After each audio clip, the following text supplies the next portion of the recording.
Bismillahirrahmanirrahim. Alhamdulillah, salatu wassalamu ala Rasulillah wa ala alihi wa sahbihi ajma'in. Setelah kita membahas tentang wudu Al-Quran atau keterbacaan Al-Quran, maka kita akan masuk kepada ibham Al-Quran atau ketidakterbacaan Al-Quran. Satu hal yang harus kita sadari bahwasanya Al-Quran itu sesungguhnya jelas dan terbaca. Artinya karena Al-Quran ini diturunkan awalnya untuk menjadi petunjuk, menjadi guide untuk kehidupan kita, maka kalau sampai Al-Quran ini ada kata-kata yang disamarkan atau sengaja disamarkan atau itu menjadi tidak terang untuk tidak diamalkan, maka itu adalah bertolak belakang dari maksud awal diturunkannya Al-Quran, dan itu mustahil begitu. Jadi ketika kita mau membahas ketidakterbacaan ini bukan berarti Quran tidak terbaca. Artinya Quran ini terbaca. Tapi di sisi lain, karena Al-Quran ini adalah kitab yang diturunkan dengan bahasa, dan bahasa itu adalah bahasa manusia, tentu Al-Quran ini juga menyesuai, atau Quran ini selaras dengan bahasa manusia itu sendiri. Artinya apa? Kalau pakainya bahasa Arab, maka kaidah-kaidah, tabiat-tabiat, kebiasaan-kebiasaan yang ada dalam bahasa Arab itu pun tentu berlaku pula dalam Al-Quran. Meskipun tentu bahasa Arab Quran itu berbeda dengan bahasa Al-Quran yang lain. Pertama, karena memang itu kalamullah, itu adalah kata-kata Allah. Yang kedua, karena memang maksudnya Quran ini untuk petunjuk, dan petunjuknya itu tidak terbatas pada ruang tertentu, tidak seperti undang-undang yang dibuat oleh manusia pada umumnya. Nah, karena dia pakai bahasa Arab, tentu berlaku di situ kaidah-kaidah bahasa Arab.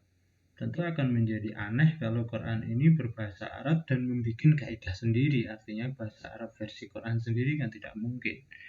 Seperti juga ketika kita belajar bahasa Inggris, misalnya kita belajar bahasa Inggris, terus kemudian kita merasa sulit dengan bahasa Inggris, maka bahasa Indonesia kita Inggriskan, itu kan menjadi sesuatu yang aneh. Kita menyebut ini adalah bahasa Inggris, tapi versi kita kan tidak mungkin. Nah, di dalam bahasa Arab, maka di sana ada kata-kata yang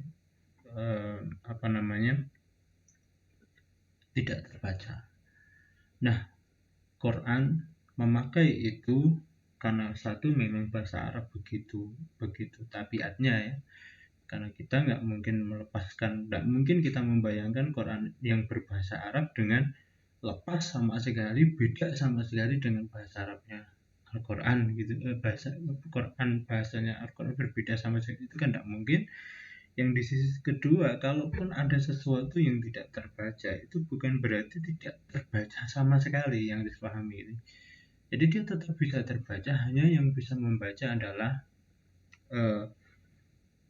orang-orang tertentu, atau bahasa fikihnya adalah mujtahid atau ahlul ilm, ar-rasifil ilm. Jadi mereka yang punya kemampuan itulah yang dia bisa membaca maksud Quran yang dipilih. Kenapa dibikin begitu? Coba kalau Quran ini menjadi bacaan biasa, artinya seperti Quran yang siapapun bisa membaca begitu ya, bebas, artinya tidak perlu mikir dan seterusnya. Nah, kalau Quran dibikin begitu, setiap orang bisa memegang, maka Quran ini akan dianggap menjadi tidak ada keistimewaan di situ.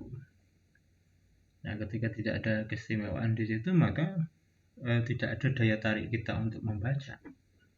Yang kedua, disitulah penghormatan Quran terhadap akal kita, terhadap potensi manusia. Jadi kalau manusia diciptakan bertingkat-tingkat, berlevel-level, Quran dibikin hudanya, petunjuknya itu sedemikian sederhananya, tanpa ada kemampuan, tanpa diberikan porsi pada mereka yang ahli ilmu, yang belajar serius, maka orang akan tidak mau belajar.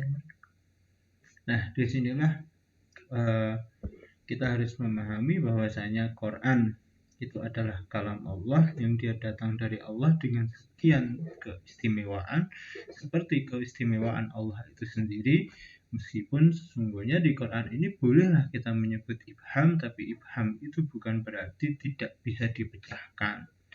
Karena memang ibham itu berlaku seperti berlakunya dalam bahasa Arab, hanya bukan berarti di situ tidak bisa diselesaikan. Itu bisa diselesaikan, yang diselesaikan oleh mereka-mereka yang punya kapasitas di situ dengan prasyarat tertentu, begitu ya. Nah, itu yang kita pahami ketika baca ibham. Selanjutnya kita masuk ke pembahasan. Ibham Al-Quran itu terdiri dari dua kata. Satu ibham itu artinya membuat samar, tak terlihat jelas atau tak terbaca, maka saya mengartikan ketidakterbacaan gitu ya. Al-Quran seperti biasa ya, kalam Allah yang diturunkan Nabi Muhammad, sederhananya begitu, meskipun ada definisi yang lebih panjang dari itu begitu ya. Tapi untuk mempersingkat adalah itu yang diturunkan pada Nabi Muhammad gitu ya. Karena Nabi Muhammad hanya menerima wahyu berupa Quran dan diberi petunjuk sama Allah, namanya dengan lafalnya itu, yang dengan lafalnya Allah itu hanya Quran, kira-kira begitu kesepakatan ahli ilmu. Jadi jadi ibham Al-Quran ya, bukan wudhu ya, ibham Al-Quran adalah ketidakterbacaan kalam Allah. Jadi membahas tentang kata-kata yang tidak terbaca. Sekali lagi, tidak terbaca ini adalah bukan berarti tidak bisa dibaca, enggak. Nah, tidak terbaca itu karena Quran punya sekian level gitu ya. Bahasa Arab punya sekian level tingkatan bagaimana orang tidak bisa dipahami, dan paling sulit nanti adalah mutasyabih. Sama dengan terbaca ya, jadi nanti konteksnya ada di kata, di kalimat, atau kumpulan kalimat atau ungkapan. Oke. Ada beberapa tingkatan di sana. Pertama adalah khafi Quran. Khafi itu artinya tersembunyi. Jadi kalau khafil Quran berarti kata khafi itu artinya adalah kalam Allah yang tersembunyi maksudnya, meski jelas maknanya. Jadi ini persoalannya adalah di maksud kata, kalimat, atau ungkapan itu, bukan pada maknanya. Maknanya jelas, tapi kemudian maksudnya apa? Biar agak jelas bagi Anda, misalkan asariku wasariqatu faqta'u aydiyahuma. Asariku wasariqatu, pencuri itu potong kedua tangannya. Oke. Ini kan jelas. Jadi pencuri potong, asal dia mencuri. Tapi persoalannya kemudian apa makna pencuri? Pencuri itu jelas. Apa? Mengambil barang orang lain tanpa izin dan sembunyi-sembunyi, itu namanya pencuri. Persoalannya adalah pencuri yang mengambil barang orang lain. Kalau kita definisikan pakai yang genusnya gitu ya. Itu kita akan bicara begini. Ternyata yang ngambil barang orang lain itu yang mirip pencuri banyak. Pencopet, koruptor, nabas kalau dalam bahasa Arab, atau pengambil kain kafan gitu ya. Itu semua mengambil barang orang lain. Nah, apakah pencopet itu pencuri? Atau pencuri itu yang ngambil barang di rumah orang lain dengan sembunyi-sembunyi malam hari? Atau yang lainnya? Apakah koruptor itu masuk dalam pencurian atau tidak? Nah, definisi pencuri katanya jelas, makna atau definisinya jelas, tapi kemudian di situ ada varian, ada beberapa bentuk pengambilan barang yang hampir mirip dengan pencurian. Apakah semua ini masuk kategori pencurian atau tidak? Nah, ini yang bikin dia tersembunyi.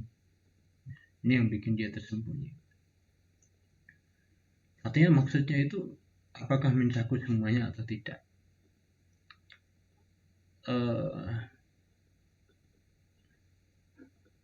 Ada dua pendapat di sini ya. Satu mengatakan pencopet bukan pencuri, koruptor bukan pencuri.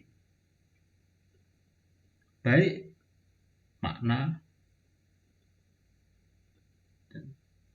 hukumnya juga tidak. Jadi pencopet itu secara definisi bukan pencuri. Koruptor secara definisi juga bukan pencuri. Kalau dia bukan pencuri, maka hukumnya pun juga tidak bisa disamakan. Jadi kalau pencuri potong tangan, pencopet tidak harus dipotong tangannya. Karena Quran hanya bicara tentang pencuri. Kalau koruptor, jelas dia ngambil barang orang lain, ya tidak sembunyi-sembunyi begitu ya, secara legal barangkali gitu, bahkan itu izin gitu ya, tapi itu bukan hak dia. Oke. Nah, dia secara definitif berbeda dari pencuri. Maka ketika dia berbeda dari pencuri, maka hukumnya pun juga nggak potong tangan juga. Ini masalah pertama, ini cara pertama para ulama menyelesaikan persoalan begini gitu. Cara yang kedua adalah secara definisi itu memang berbeda. Jadi pencuri itu bukan pencopet. Kalau pencuri mengambil barang orang lain tanpa izin ya jelas gitu ya, dengan sembunyi-sembunyi begitu ya. Kalau pencopet ya terang-terangan, kalau sembunyi-sembunyi ya ketahuan gitu. Dia pakai keahlian gitu ya. Dia bahkan di samping kita pakai keahlian tertentu dia ambil. Nah, itu berbeda secara definisi, tapi secara hukum sama. Apa? Potong tangan. Jadi nanti ada dua cara para ahli memahami ayat model begini. Jadi cara yang kedua ini dia memahami begini, dari semua jenis-jenis varian mengambil barang orang lain, itu yang paling sulit adalah mencuri. Kenapa? Karena dia mengambil barang orang lain sembunyi-sembunyi di tempat yang tersembunyi gitu ya. Kalau ketemu yang disembunyikan tadi dia dapat, kalau enggak maka risiko dia tinggi begitu ya. Kalau pencopet kan dia tidak perlu sembunyi-sembunyi, tapi dia pakai keahlian tertentu, kalau terlihat ya diambil, kalau enggak itu lebih ringan daripada pencuri begitu ya. Sama juga dengan koruptor itu yang lebih mudah begitu ya, lebih mudah daripada pencuri dan lebih mudah daripada pencopet. Bahkan mereka terlihat gagah di dunia, maksud saya. Di akhirat Allah a'lam bishawab. Jadi koruptor itu kan kelihatannya begitu, itu kan lebih ringan daripada yang lain. Nah, maka kalau yang lebih berat saja dipotong tangan, apalagi yang lebih ringan, maka lebih layak dipotong tangan. Makanya kemudian ya kalau mereka dipotong tangan, maka pencopet juga potong tangan, koruptor juga potong tangan.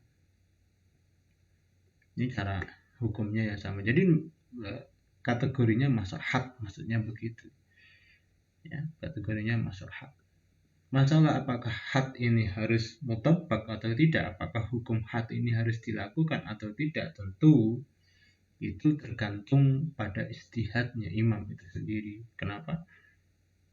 Pemimpin itu sendiri. Sebagaimana Umar ketika dulu melihat ada orang yang mencuri, nah, maka kemudian Umar tidak melaksanakan hukum had. Nah, artinya masih banyak hal yang masih kita perbincangkan kalau bicara soal hukum had gitu ya. Jadi jangan difahami hukum had kemudian harus dan tidak seperti itu begitu ya. Jadi itu masih dalam koridor bahwasanya seorang imam masih memungkinkan dia untuk beristihad apakah ini harus diberlakukan atau tidak. Tapi intinya apakah pencopet koruptor itu masuk dalam kategori had ataukah dia nanti kalau dihukum pidana masuk kategori takzir. Nah, kalau yang pertama tadi masuk dalam kategori takzir, maka hukumnya itu terserah imam. Jadi kalau pencuri potong tangan, maka koruptor bisa jadi potong kepala, itu takzir. Tapi kalau kemudian itu difahami pakai cara yang kedua, tadi berarti ini masuk dalam had. Ketika dia masuk dalam had, maka hukumnya bagi siapapun yang mengambil barang dalam hukum Islam, yang mengambil barang pakai nisab tertentu, pakai batasan tertentu, maka itu potong tangan. Oke. Ini namanya khafi. Jadi khafi itu yang maknanya definisinya jelas, tapi kemudian maksudnya karena variannya terlalu banyak itu membuat kita kadang harus berpikir lebih untuk menyelesaikannya. Yang kedua namanya muskil. Setelahnya muskil itu askala itu membuat syakal itu membuat iskal. Jadi kalau saya membahasakan setelahnya menyebabkan problem itu sesuatu disebut problem atau sesuatu itu problematis itu ketika dua hal atau lebih yang membuat kita sulit menentukan pilihan. Jadi kalau ada dua hal yang kita sulit menentukan apakah A atau B, atau empat hal kita sulit apakah A, B, C atau D gitu ya, ketika kita bingung begitu, maka itu namanya problematis. Jadi muskil Al-Quran adalah kalam Allah yang memiliki dua kemungkinan makna atau pemahaman yang kontradiktif. Jadi kontradiktif itu nggak mungkin disatukan, kita harus milih satu. Seperti tadi antara pilihan A, B, maka kita harus milih salah satunya. Itu problematis, apakah Zainab atau Khadijah, padahal dua-duanya sama cantik, misalkan begitu ya. Itu menjadi problematis bagi kita. Nah, kalau begitu gitu ya, kalau problem begitu ini, maka kita harus memilih salah satu. Nah, memilih salah satu ini yang membuat kita muskil. Nah, misalnya adalah kata wa arjulakum. Nah, itu bisa dibaca wa arjulakum fathah, bisa wa arjulikum. Kalau dibaca fathah maka itu dibasuh, tapi kalau dibaca kasrah maka itu diusap. Dibasuh diusap ini adalah dua pemahaman kontradiktif. Ya, dibasuh diusap. Kan kita nggak mungkin kalau pas wudhu ini ya wudhu ya, kalau pas wudhu kemudian kakinya saya usap, setelah itu saya basuh, gabung jadi satu kan tidak mungkin. Kalau Anda usap kemudian dibasuh, jadinya dibasuh. Kalau Anda hanya usap dok, maka basuhnya hilang kan gitu. Nah, ini dua pemahaman yang kontradiktif sehingga itu menjadi problematis. Kalau problematif harus ditarjih salah satu, harus dikuatkan salah satunya. Maka menguatkan salah satunya ini adalah yang menuntut pada penguatan salah satunya, itu namanya muskil. Oke, ini agak mudah dari yang awal ya, agak mudah dari yang awal. Karena persoalan ini di makna bukan di maksud. Katanya nggak masalah gitu ya, arjulakum arjulikum itu nggak masalah, tapi maknanya yang masalah. Oke. Lanjut mujmal Al-Quran. Mujmal itu diringkas. Jadi yang disebut mujmal itu ijmal itu tafsir ijmali itu artinya tafsir ringkas. Kalau ringkas itu biasanya tidak detail. Ya, sesuatu yang diringkas itu biasanya nggak detail. Oke. Kalau dia tidak detail maka ketika kita mau menarik dia pada detail, apakah benar ini masuk kategori sini atau tidak? Misal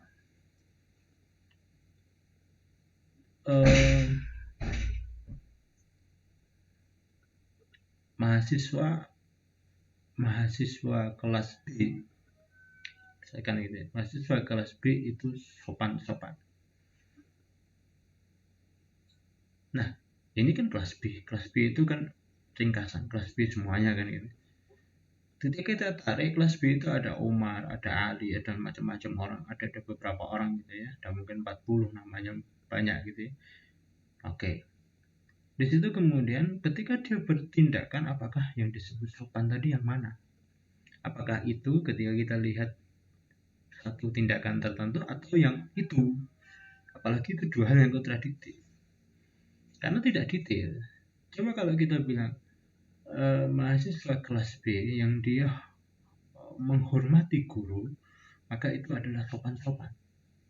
Menghormati dosen itu adalah sopan-sopan. Nah, ini detail. Ada kalimat menghormati. Artinya dalam kasus menghormati guru dia sopan, tapi kalau di kasus yang lain belum tentu begitu. Tapi ini kan sudah ada keterangan gitu ya. Nah, kalimat-kalimat yang hanya ada sebut mahasiswa kelas B misalkan tadi ya, itu adalah terlalu ringkas, terlalu pendek gitu. Ketika dia terlalu pendek, maka detail-detailnya itu akan mencakup banyak hal. Dan kita akan bingung apakah ini masuk dalam kategori situ atau tidak. Bukan bingung ya, mungkin akan bertanya-tanya begitu. Atau bahasa yang lain itu global. Tidak definitif gitu ya. Oke. Atau tidak didetailkan. Global itu tidak detail ya. Jadi kalimat mujmal itu adalah kalimat yang tidak detail. Jadi kalam Allah yang ringkas penjelasannya dan tidak didetailkan ya. Misalkan wa aqimus shalah dan tegakkan salat. Salat itu kan ringkas pendek. Itu adalah istilah khusus yang tidak didetail. Kalau itu kita hanya baca sholat itu mungkin kita akan bingung bagaimana menegakkan doa kan ini. Sholat itu kan doa. Bagaimana menegakkan doa? Tapi ketika sholat ini kita gabungkan dengan sunnah nabawi, dengan hadis nabawi, maka kita akan mengatakan sholat itu adalah satu gerakan yang dimulai dengan gerakan atau ucapan yang dimulai dengan takbir dan diakhiri dengan salat. Dan pakai kriteria tertentu, pakai tata cara tertentu, kaifiatnya tertentu begitu. Nah, maka wa aqimus shalah itu adalah menegakkan, meluruskan, menyempurnakan tadi gerakan dan ucapan yang dimulai dengan takbir dan diakhiri dengan salat. Itu ketika sudah didetailkan, tapi kalau sebelum didetailkan wa aqimus shalah dan tegakkan salat, itu mungkin kita akan bertanya-tanya, salat yang seperti apa yang harus ditegakkan. Oke.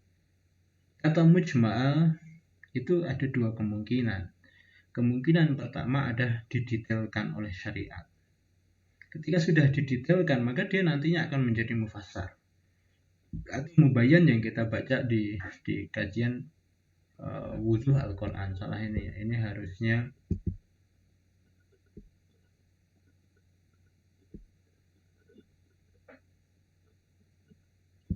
ini bukan wudhu tapi ibham.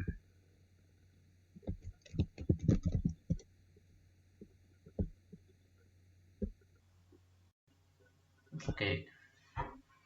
Jadi ketika kalimat mujmal yang global yang ringkas tadi itu oleh syariat nanti ada dua oleh Quran atau hadis nanti ada dua kemungkinan. Kemungkinan pertama adalah didetailkan oleh syariat. Maka ketika dia didetailkan, maka dia akan menjadi mufassar atau mubayyan. Seperti salat ini mujmal kemudian dijadikan mufassar dengan penjelasan Rasulullah Muhammad SAW. Atau yang kedua, kalimat mujmal ini, kata mujmal, kalimat atau ungkapan mujmal itu, dia tetap tidak didetailkan. Maka kata yang tetap tidak didetailkan ini, maka kalau dia punya sekian makna, maka makna itu tercakup semuanya. Dan biasanya ini persoalan bahasa yang tidak kontradiktif. Sehingga nanti kalau di tafsir nanti kalau jenengan bicara tentang ikhtilaf, maka ikhtilaf itu ada dua, ada ikhtilaf tanawwu dan ikhtilaf tadad. Dalam ikhtilaf tanawwu maka plural, yaitu ikhtilaf perbedaan keragaman, itu dua-duanya mencakup. Contohnya walaili idza as'as. As'as itu artinya dua, aqbal atau adbar. Jadi ketika malam datang atau ketika malam pergi, dua-duanya nggak jadi masalah. Jadi Allah bersumpah dengan malam saat dia datang atau dengan malam ketika dia pergi. Nah, di kasus yang tidak didetailkan begini, maka semua kemungkinan maknanya tercakup. Terakhir kemudian mutasyabih. Mutasyabih ini kalau kita bicara di ilmu Quran, di ulumul Quran gitu ya, itu termasuk persoalan yang kompleks, saya sebut kompleks itu. uh, dari kata syabih itu serupa, tasyabuh, mutasyabih itu yang saling merupa gitu ya, menyerupai. Kalau kita pakai di sini, itu adalah kalam Allah yang menyerupakan sesuatu dalam konteks tertentu dengan sesuatu dalam konteks lainnya. Itu namanya mutasyabih. Ada nanti ada dua cara, tapi sebenarnya saya tidak perlu jelaskan keduanya dulu ya, cukup sini dulu, nanti di forum lain mungkin begitu ya. Nah, tasyabuh mutasyabih di sini artinya adalah, kalau saya sederhanakan bahasa yang lebih enak adalah saat Anda menggunakan kata dalam konteks tertentu dan pada konteks lainnya, misalkan tersenyum itu kan konteks di manusia. Tapi ketika kita menulis fabel, seringkali ketika kita menceritakan tentang dunia binatang, Anda bilang singa tersenyum, kira-kira begitu. Padahal tersenyum itu sebenarnya bahasa manusia. Tapi karena kita ingin menceritakan dalam konteks bahasa itu tadi, maka kita menyebutnya singa tersenyum. Apakah kemudian singa tersenyum ini seperti senyumnya manusia? Ketika singa berjalan, dia pakai kaki. Kalau dia berjalan, maka dia harus, singa makan misalnya, dia makan pakai mulut. Manusia punya mulut, terus ada tangan. Tangannya mana? Oke, ini akan menjadi problem, akan jadi satu masalah bagi kita. Nah, ketika kita menggunakan satu kata yang itu secara denotatif dipakai untuk manusia, kemudian dipakai untuk hewan, maka itu menjadi mutasyabih. Jadi menggunakan satu kata, satu kalimat pada konteks manusia untuk konteks yang lain itu menjadi mutasyabih. Nah, seperti juga tangan Allah. Oke, ketika kita menyebut tangan, maka itu anggota tubuh kita yang bentuknya ada lengan, kemudian hasta, kemudian punya jari dan telapak tangan, oke, dan seterusnya. Ini tangan gitu ya, secara denotatif ini yang disebut tangan. Tapi kemudian ketika kita bilang tangan Allah seperti apa? Apakah seperti tangan manusia ini? Oke. Nah, disinilah yang kemudian menjadi mutasyabih. Oke, itu menjadi mutasyabih. Oke, paham ya? Itu menjadi mutasyabih. Nah, disinilah kemudian ada beberapa cara ulama ketika dia menyelesaikan persoalan ini gitu ya. Yang satu yang disepakati ahli sunnah gitu aja ya, ahli sunnah secara umum, artinya ahli sunnah yang kemudian, kalau yang lain ada cara ya, jadi betul menyerupakan manusia, jadi menyerupakan tangannya seperti tangan manusia ini begitu ya. Atau kemudian ada beberapa cara di situ. Tapi kemudian kalau ahli sunnah kemudian ada beberapa ini ya. Satu adalah ya sudah, pakainya isbat. Udah tetapkan saja, kalau Allah punya tangan ya Allah punya tangan. Tangannya seperti apa itu hanya Allah. Di anggota tubuh Allah gitu aja, itu isbat. Jadi Allah menetapkan tangan itu. Tidak perlu bicara tentang kaif dan sebagainya, karena tangan, makna tangan ya tangan. Dia terhubung dengan tangan ya, dengan tubuh manusia. Kalau tangan manusia kan terhubung dengan tubuh manusia. Kalau tangannya Allah ya terhubung dengan Allah, kira-kira gitu. Itu namanya isbat. Yang kedua, tafwid. Tafwid itu adalah apa? Udah serahkan saja pemahamannya ke Allah. Jadi Allah bilang tangan, udah nggak usah bahas itu tangan atau nggak tangan, tapi udah terserah Allah maknanya apa, kita nggak paham gitu ya. Maka itu namanya tafwid, tidak perlu dimaknai. Oke, yang ketiga namanya takwil. Takwil itu adalah mencocokkan dengan konteksnya Allah. Jadi kalau fungsi tangan manusia ini adalah untuk kekuatan, untuk kekuasaan dan sebagainya, maka makna tangan di situ adalah kekuasaan Allah. Nah, ini cara yang ketiga. Nah, tiga ini disepakati itu tidak jadi masalah. Itu adalah masalah ahli sunnah. Jadi dalam konteks begini, ketika ini bicara tentang Allah, ketika ada bahasa harusnya dipakai untuk manusia, kalau itu dipakai untuk Allah Ta'ala gitu ya, maka itu namanya mutasyabih. Ya, itu namanya mutasyabih. Di konteks hukum saya kira tidak berlaku ini ya, jadi tidak berlaku ini, kecuali kemudian kita artinya konteks mutasyabih model begini gitu, itu tidak berlaku kira-kira. Oke.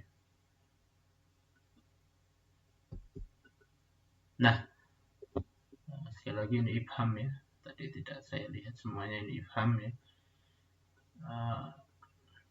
Kita akan membedakan di sini. Kalau khafi itu tersembunyi maksudnya. Jadi kalau kita bagi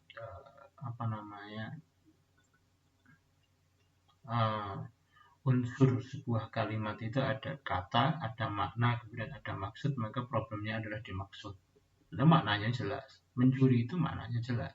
Tapi maksudnya yang kita bertanya-tanya, apakah ini masuk kategori situ atau tidak. Kemudian muskil dia menjadi problematis. Kenapa problematis? Karena dia memuat dua kemungkinan atau lebih yang kontradiktif, sehingga kita harus memilih salah satunya.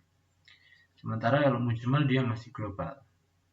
Nah, kalau yang mutasyabih itu karena bukan pada makna aslinya, bukan makna denotatifnya, tapi bukan pada konteks denotatifnya gitu ya. Jadi itu pada konteks yang tidak ada. Seperti tangan itu enggak di konteks denotatifnya. Konteks denotatif tangan adalah manusia. Ketika itu dipakai di dunia fabel, kita akan bertanya-tanya ini maknanya apa. Jadi sebuah kata yang tidak dipakai pada konteks denotatifnya. Dan di Quran rata-rata dipakai dalam konteks denotatifnya. Ulama yang sering diperbincangkan adalah ketika itu bersifat dengan berkaitan dengan zatullah, dengan zatnya Allah, dengan dirinya Allah, itu baru kemudian itu apakah tetap pada denotatifnya, apakah itu harus berubah pada makna konotatifnya. Wallahu a'lam bishawab. Semoga ini bermanfaat, dan ketika ada pertanyaan silahkan diinventaris dan boleh ditanyakan lewat grup. Jika tidak lewat grup maka silahkan nanti di online ya. Oke, di online meeting kalau kita perlu bertanya jawab di situ. Saya mohon maaf, semoga ini menjadi awal kebaikan bagi saya dan Anda sekalian dalam memahami agama Allah ini lebih arif, lebih bijak, dan lebih bisa memposisikan segala sesuatu dengan lebih tepat. Subhanakallahumma wa bihamdika asyhadu an la ilaha illa anta astaghfiruka wa atubu ilaik.